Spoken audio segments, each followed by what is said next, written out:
And we are live. Surprise! Surprise, surprise. Hello, everybody. And if you think there's something fishy about my background, because it's changed, that's right. On the boardwalk, having some fun on the boardwalk. This is the long walk I take to my destination, my goal. The, that ocean represents success, and I want to dip my toes into success.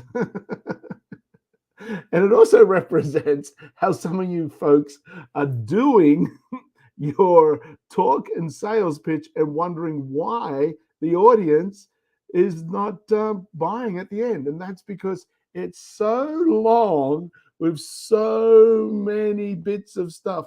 By the time the audience gets to the end of what it is you're saying, or by the time your prospect gets to the end of your sales pitch, they are exhausted.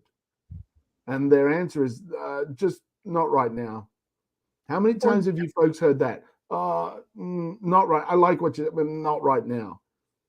Mm. And that's because you did a little bit of verbal vomit. Verbal vomit. Now yeah, I'm not. I've actually seen this happen, and you've probably had some of your friends in network marketing that are a little bit guilty of this, where they just like, and the thing is they're passionate about the thing. They are excited about the thing. Hi, Jenny. So great to see you. Howdy, Um, howdy, howdy. Yeah, so we are going to talk about Jenny's favorite subject, network marketing. Yay! Surprise! Now, this isn't for or against network marketing. This is understanding that a lot of sales mistakes are made with amateur network marketers that love a product yet don't understand how to communicate that love in a way that the prospect hears it. There's a Exactly. And breakdown it in the really is communication. sad because I've seen really bad network marketers do really great products a very big disservice from doing this. And the mistake is just over talking and over explaining about the product. Oh, you need this because it does this and this and this and this and this. And you're just throwing all this verbal vomit at the person. Just it comes at them like this. And they literally feel like knives are slicing them in the face. And they're just like, oh, right. And so Has anybody had that experience? yeah, has anybody had that experience? Or maybe you've been that person. Now yeah. How many of you are starting to think right now? It's like, oh, that sounds like me. Or if you think you've never had that experience, then you're the person that did it. No, I'm just kidding. Just Yeah. kidding. I don't know really. Jenny's like, yes, exactly. So we don't like the way it feels. And at the same time, if we're super vague about what we're offering and we're super kind of like, yeah, Jamie's like, yeah. And we're Yeah. just kind of, There's I don't two. know. Go ahead. You. I thought you were You finished. first go. I thought you had a pause for me, and then you No, paused, and I paused. Basically it's the two ends of the spectrum. There's oversell and undersell, or kind of there's over talk and non-specific talk. Over talk, too many specifics, too many details. It does this, does this, does this, does this. And then the other end of that is like, oh, it'll make you happy. How? I mean, why? What? Well, just happy. No one's going to buy vague. People buy specifics, but they don't buy the specific product. No one's interested in your product, in your service, in your coaching. They're interested in, type it in the chat. They're interested in, what is it, Amy? themselves. They're, Exactly. in, they're interested in the end result they will get, the result they will achieve, the outcome they will experience The what's in it for me. because because of your program, your service, or your product. And so where a lot of people make the mistake is that number one, and they can even, I've seen people over talk and over explain a vague product too. And you're just like, I've seen people talk people out of stuff that's really good. And Yeah. it happens all the time. And so you need to get super precise with your message and concise with your message so that you know exactly what you're offering, exactly what you do, and it just lands with a thud on your audience. Okay, go, Jamie. Oh, I was dancing because you're right. Oh, It's kind of like way back, like because I do energy healing work. I do a number of different modalities: Reiki, hypnosis, emotion code, and a couple other things combined together to achieve an energetic change for the person. And Amy's like, "Who's your target market?" And I'm like, "Everyone! I want to heal the world. I want to help everyone." And Amy's like, "No, you don't." And I said, "Yes, I do." And she goes, "Well, that attitude, you're not going to help anyone." I'm like, "What?" And she goes, "Okay, so how good at you are speaking Italian?" Well, I don't speak French, Russian, Nigerian, Spanish, even Australian. Well, I'm kind of 50-50 with the Aussie language. So my program isn't for everyone. I could potentially help everyone, but I have to be kind of really specific about who is my target market. yeah, Who because is the person? if you're targeting Spanish people and you don't speak Spanish, are you going to help those Spanish people? Or are you just going to be Struggling, confusing. struggling And the and thing is, wondering why your product's not selling? and it's okay to have the dream to heal the world or help the world. Yet you have to be precise in your marketing, you have to be precise in what you're talking about and your sales pitch, and also your subconscious communication to the universe, because every thought matters. And the thoughts you have are affecting how you observe the environment of the reality you're living in. Or let's put it this way: you want to buy a new car. Oh, I've never bought a Prius before. Oh, I love the white Prius. And you spend 3 weeks looking at all the different functions on a Prius in the on the internet. Then you go out for a drive and there's everybody owns a Prius. And you're like, I've never seen all these Priuses before. That's because your brain has been focusing on that. And so the universe is presenting it to you. So when your thought that's an example of what I mean by you're not observing the potentials in your experience of reality or life because your intention is too vague. If you're like, I want to help everyone, well, then you just kind of vaguely see everyone. You don't see the details. You don't see the people that can specifically benefit from what it is you have to say or do or help with right now. So that's why it's very important, because you're actually communicating to the universe and how you're observing that environment 100% of the time. So when you get super clear on what it is you do and who it is you serve by doing that, you will start to see those potentials pull out, lift up. The vibrant intensity will increase, and you'll be able to observe those moments and those people, as opposed to just everybody being the same. Let me close the window. The garbage truck is super loud Me here. too. I was trying to get through that before I was like, yeah, it sounds like a truck's driving through our living room right now. Oh my goodness. Sounds like this boardwalk behind me is collapsing. It's like, get out of the way. So yeah, this is something to be aware of. That's why so many coaches are saying, like, what is it that you do? What is it that you do? And you go, oh, I help people. Well, how do you help people? Well, I do this process where, and then they go on this big long thing, and they get talk, the verbal bombing about every little. When I was 12, I discovered that if I held the tip of the tongue to the roof of my mouth, I was able to achieve. It's like, okay, no, what you do is you help people achieve. The answer to that question of what you do is, I help people achieve more income within 3 weeks. I double their income in 3 weeks. I reduce their cholesterol. I create a communication between them and their loved one that is both understood and respected. Actual results that I help them people. create less stress so they can actually communicate with their family again for the first time. Hmm. It's like, go deep. Like, it's like, what do you really do? And I mean, guys, we have thousands of conversations with people in all kinds of businesses.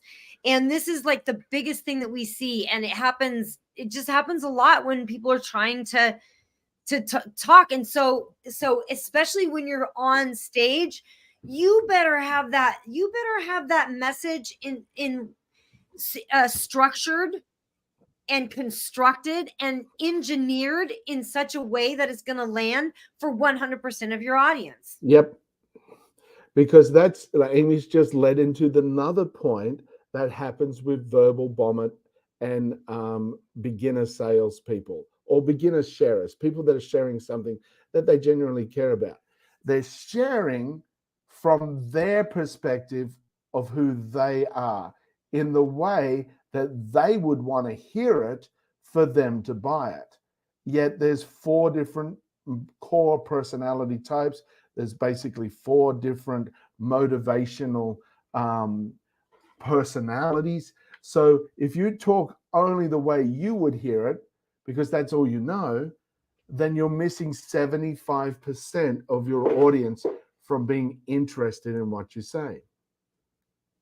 And let me just be really clear about that. That's 4 different buying languages. So that means that you have a language that you speak in order for you to purchase.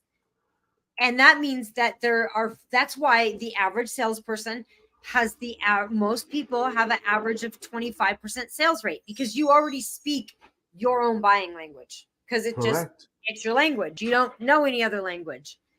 However, there's 3 others. And if you're speaking your buying language to 3 other languages, it's not going to land on them, and they're not going to buy, and they're not going to hear you. So understanding that, and from Jace's perspective, on top of that, when you're selling from stage, you're talking about 27 different psychological key factors and components that need to be turned on from the front of the stage in order to get somebody to make any decision. That means, and let me be clear on a purchase or a buy or a sale.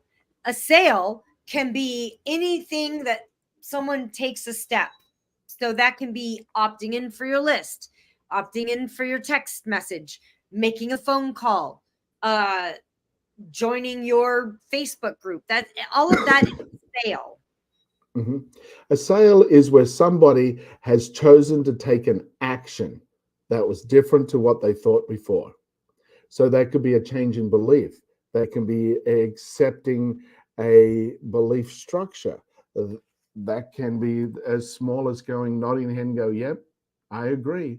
Like there's sale pitches going back and forth in every relationship where someone's going, la, la, la, la, and they go, bah, bah, bah, bah, la, la, la, la, bah, bah, bah. Oh, I see. A sale was just made right then and there. That person goes, I understand where you're coming from. That was a tiny little sale. That may have big consequences. We'll talk to our counselor later about that.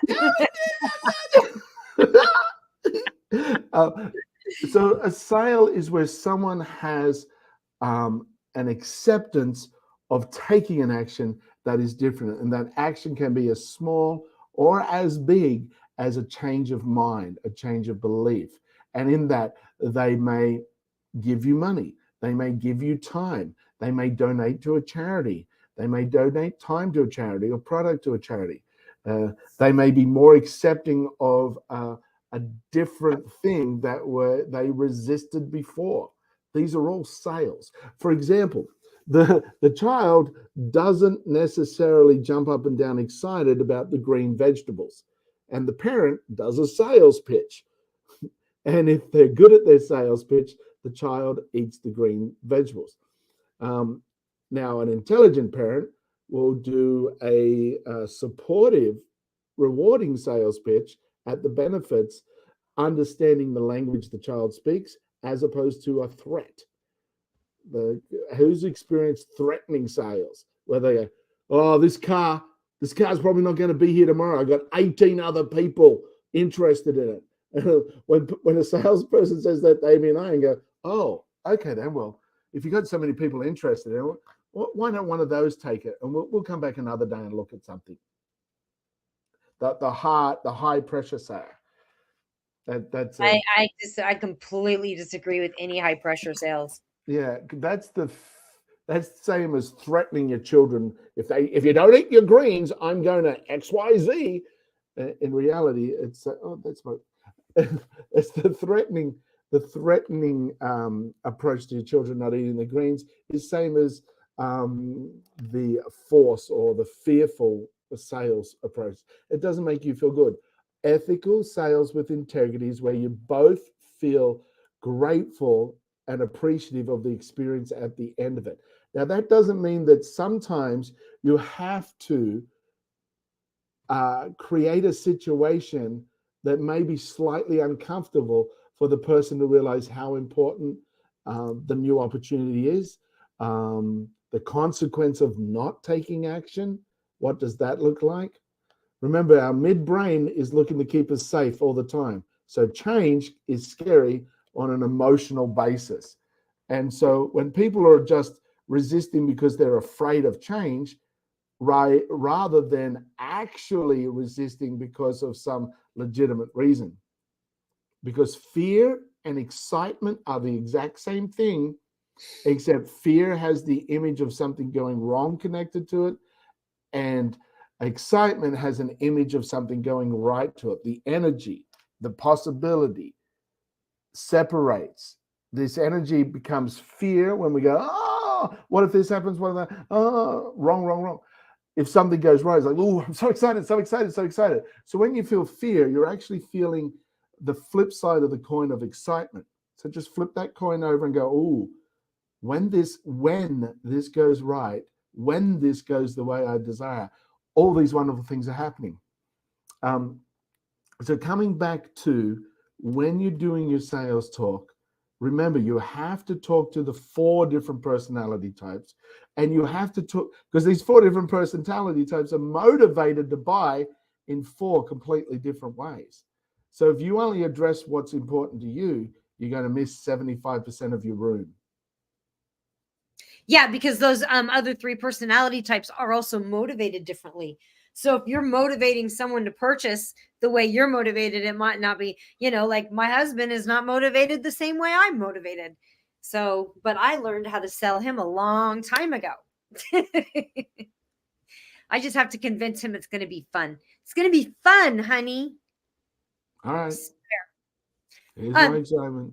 So, hey, what I've done is in the comments, I've added a link where you can purchase your ticket to a 3-day event coming up, where this is going to be a 3-day breakthrough event where you're going to spend 3 days. It's online with Jace. All 3 days, they build on each other. So, I mean, he gives a ton of value. You will have huge breakthroughs at this event around getting on stages and around what that means or what that could look like for you. So go ahead and it's a completely complimentary ticket. You can grab it right there.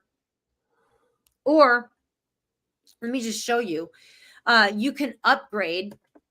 Let me get this. And I would get, even if you couldn't attend the event, you could get the upgrades because several of them, the bonuses that are connected to the upgrade is exactly what we're talking about right now. $1 million Language, verbiage that actually communicates to those 4 different personality types. Jace actually created a course that's about $500 several years ago. And that's what's in that. Yeah, so all you have to do is just jump onto this page, just click grab your ticket. It's a completely free ticket. Just fill out your information. You could put Amy Honey, who referred you. I think it's going to make you put somebody, but Amy, that's fine. Doesn't matter. Click I agree there. And these are the times. It's 9 a.m. Mountain Time to 7 p.m. Then just click this big green button here, get my ticket. Once you go there, you are more than welcome to scroll down and just click keep my general ticket. What's better, though, is just to put SFS 97 in here and make sure you see that big red arrow. Click that button. That's going to drop this ticket to $97. And then just click continue. Once you do that, you're going to put all your information in. These are all the bonuses. You can go read about them there. They're really easy. But the best part is that 100% of that money goes to charity. And I wish you could show the the paintings that are on our wall right now. But this Yeah. is cool. So what Jace does is he's got a charity over in Africa. It's in Ghana, and over there is just, it is really heart-wrenching what happens to these kids. They're literally sold into slavery, and these fishermen purchase these children so that the children go down and do the dives, because the fishermen can't do the dives. They're not small enough. But what happens is often the children don't make it back up. They're just tied to ropes. But it's no big deal. They're just another piece of fishing equipment, and they just go buy another one. And it just really, yeah. So Yeah. all of the money goes over there, and we're literally purchasing children Back from the out of parents slavery. out of slavery and raising them, schooling them. They just bought a Yeah. school bus over there, raising them till they're 16. Yeah. So So all the the money, 100% of your VIP ticket sales is going to that charity. So if you want to just donate $97 to a charity and get all these bonuses, okay. Yet the event is going to be phenomenal. We've got some wonderful surprises happening for you. And there's also a special unique Facebook group for all those people that are attending the event. You will have, once you've got your ticket, you'll also have got an email. Yeah. So if you've already gotten your ticket, make sure that you're responding to that special Facebook group, because there's really secret surprise. Oh, really good stuff. There's stuff you can win. There's a bunch of different stuff going to be going on. I really want And to tell stuff you. happening even before the event starts. So go ahead and join that group for Yeah, everybody to grab their ticket. if you have a ticket, your event starts now. We're Yeah. already going. So you already got some training. If you got upgraded to the VIP, you already have training you can dive into. And we are already setting challenges and all kinds of fun stuff in that group. So make sure you get in there. And yeah, so as soon as you get your ticket, your event is started. So awesome. Cool. Anything else? Just the key takeaways, folks, that what we're talking about right here is be aware not to do verbal bombing, where you're just constantly talking about everything about your product or service. Actually have communication with the person. It's very important. And have specific, precise communication with the person based on what they need. That's why the very first thing you have to do is connect and find out what's important to the person, as opposed to verbal vomiting on them about what's important to you and what's in your program, your product, or your service. And when you're doing that from the stage, you can easily connect to the group of people. Jace has a couple of ways in which, through his system to speak from stage, that instantly gets you, in the first 5 minutes, you've got the whole audience connected.